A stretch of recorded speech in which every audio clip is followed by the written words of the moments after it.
Kalau kita melihat kondisi manusia dalam marah, ternyata ada marah yang dibolehkan. Kita harus marah. Ada 4 kondisi manusia. Marah karena Allah,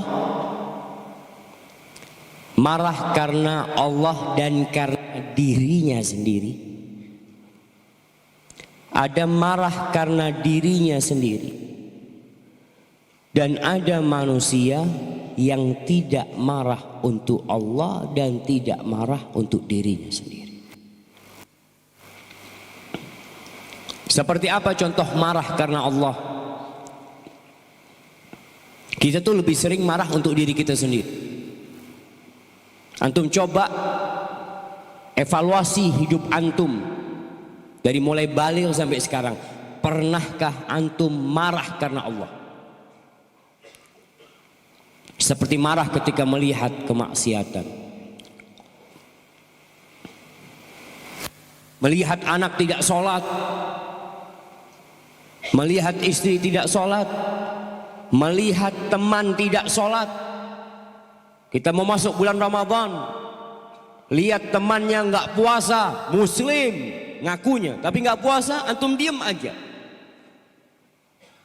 Makan dengan nyaman dia, tanpa menghormati teman-temannya yang puasa. Main judi, nggak marah.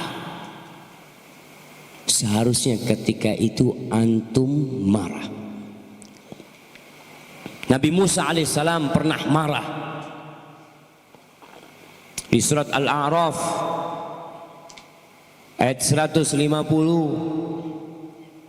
Allah mengatakan, walamma raja'a Musa ila qaumihi ghadbana asifa.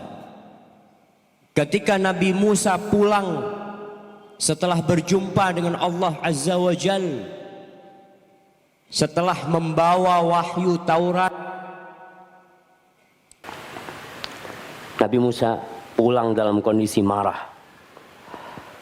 Qala bisa ma khalaftumuni min ba'di.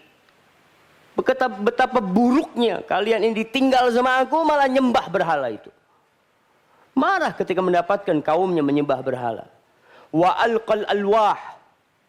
Lihat Nabi Musa marah ketika itu sampai kayu-kayu yang bertuliskan, papan-papan yang bertuliskan Taurat itu dilemparkan sama Nabi Musa alaihissalam.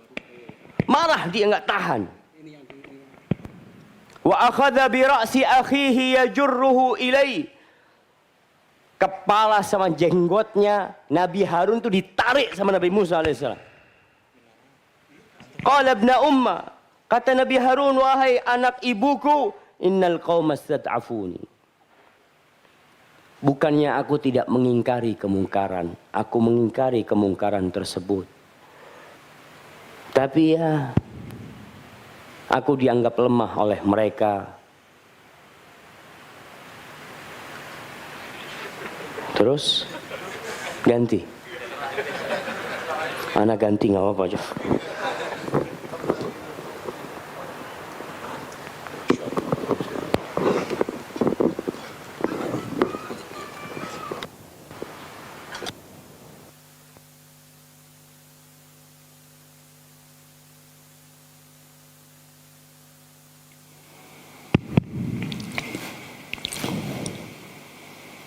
Wakadu yaqtulunani. Mereka hampir membunuh aku. Maka Nabi Harun menceritakan apa sebenarnya yang terjadi. Tapi Nabi Musa udah marah duluan karena dia melihat mereka menyembah berhala. Pernahkah antum melihat tontonan-tontonan berhala? Orang-orang menyembah berhala, lalu hati antum marah. Pernah antum melihat patung-patung, kadang-kala ada perumahan-perumahan mewah, masuk itu berhala yang ada jam. Dewa-dewa Yunani itu dipasang di pintu masuk perumahan.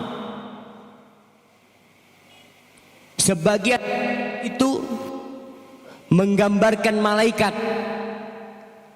Tahu yang pakai sayap?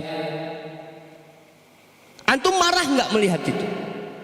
Oh, udah biasa, Ustaz. Antum akan ditanya jamaah. Antum melihat kemungkaran, mengingkari kemungkaran itu lihat 3 tahapan. Yang pertama dengan tangan bagi yang memiliki kekuasaan, yang memiliki kemampuan. Jemaah,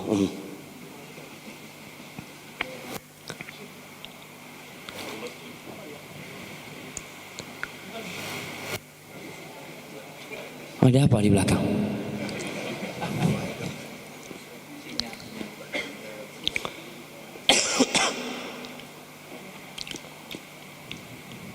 Kalau antum tidak bisa mengingkari dengan tangan antum, ingkari dengan lisan antum. Nggak bisa hati antum harus marah melihat kemungkaran tersebut. Harus ada amarah itu. Benci dengan kemungkaran tersebut. Untuk melewat klub-klub malam, tempat kemaksiatan, antum harus marah. Kok ada tempat seperti ini di bumi Allah Azza wa Jalla? Kok dibiarkan?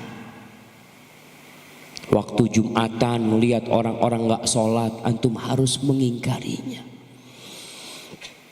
Rasulullah Sallallahu Alaihi Wasallam pernah marah kepada istrinya, tapi marahnya karena Allah Azza wa Jalla.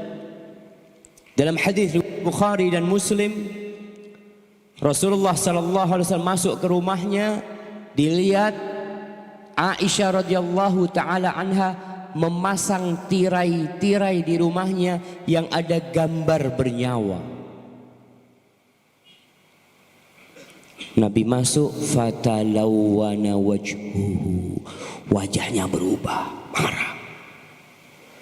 Thumma tanawala sitra fahadaka, itu tirai ditarik sama Nabi sallallahu alaihi wasallam.